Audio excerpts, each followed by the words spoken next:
उपस्थित जो हमारे देश की, भारत राष्ट्र की सबसे प्राचीन श्री रामलीला कमेटी है, उसके चेयरमैन, उसके जनरल सेक्रेटरी, उसके सभी पदाधिकारी, बड़े भाई राजेश खन्ना जी, अजय जी, मुझे यहाँ आमंत्रित करने वाले मेरे भाई दिनेश जी और सभी पदाधिकारी, सबसे पहले मैं सभी का बहुत मेरे समक्ष उपस्थित जितने भी राम भक्त हैं, श्रद्धालु हैं, बहुत बहुत वंदन, सभी का बहुत बहुत अभिनंदन करती हूँ और मैं बहुत बधाई देती हूँ इस रामलीला कमेटी को, जिसने हमारे देश की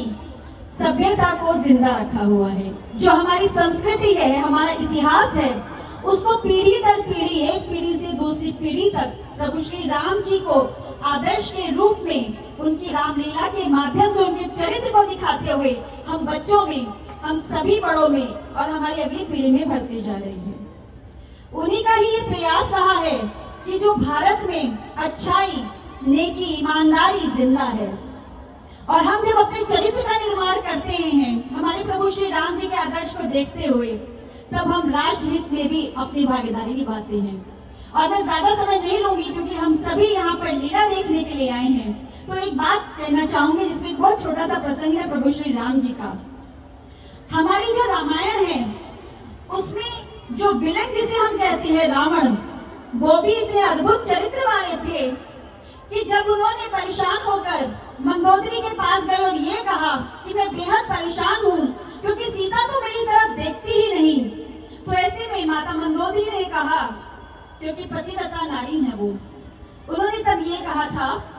कि मैं पतिव्रता नारी हूँ, इसलिए आपका चाहे आप अच्छा करो या बुरा आपका साथ दूंगी। तो मैं ये कहना चाहती हूँ कि आप तो मायावी हैं, आप किसी का भी रूप धारण कर सकते हैं, तो राम का रूप धारण करके सीता से मिलिए ना, क्या पता वो आपकी तरफ देख पाए। तब रावण ने एक बात कही कि मैं जब जब राम का रूप धारण करके सीता के पास गया तो मेरे मन में पत्नी के रूप में तुम नजर आई और सीता में मुझे मेरी बहन नजर आई। तो ये प्रभु श्री राम जी का चरित्र है, ये है प्रभु श्री राम जी। क्योंकि जब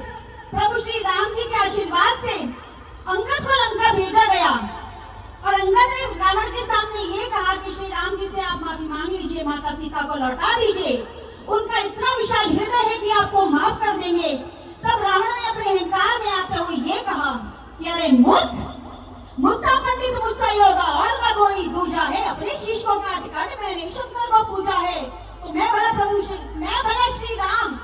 या उस राम के सामने मैं झुकूंगा। तब अंगद वहां से लौट आए, लेकिन आज भी उनके जो कहे गए शब्द है रावण के लिए, जो मैंने भी आपके सामने बोले हैं कि ऐसा भक्त कि जो अपना सिर काट काट के शंकर भगवान को पूज रहा है, ऐसा टीकाकार पंडित कि जो जब चाहे वर्षा करवा लेता था, जब चाहे सूर्य की किरणों से अपना भोजन पकवा लेता था, जिसने न सिर्फ सारे के सारे जितने हमारे प्लैनेट्स हैं उन सभी को बंदी बनाया हुआ था, शनि महाराज के ऊपर तो पांव रख कर बैठता था।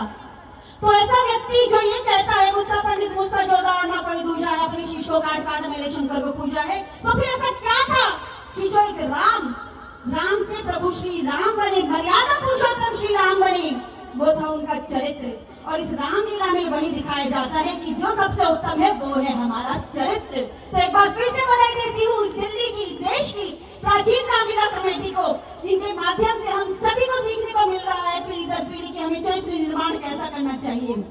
और आज बहुत सौभाग्यशाली महसूस करती हूँ इस धनुष मंच पे आने के लिए। बहुत बहुत धन्यवाद। जय हिंद, जय भारत।